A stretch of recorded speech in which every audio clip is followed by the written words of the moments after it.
Hi guys, welcome back to my YouTube channel. Today's video.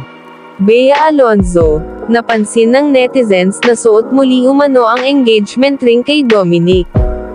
Sa naturang post din, maraming natuwa ng pusuan ni Dominic ang larawang ito ni Bea. Matatanda ang minsan nang naiulat ni na Jobert Sucaldito na sa isang interview kay Dominic tila narinig ang boses ni Bea. Naibahagi rin ni Ogie Diaz ang nakarating sa kanya na nagpupunta na umano si Dominic kay Bea. Mabilis napansin ng netizens na tila suot na muli ni Bea Alonzo ang kanya umano engagement ring kay Dominic Roque. Sa promotional ad ng Rush, una agad na napansin ng netizens ang umano'y engagement ring na nasa daliri na muli ni Bea.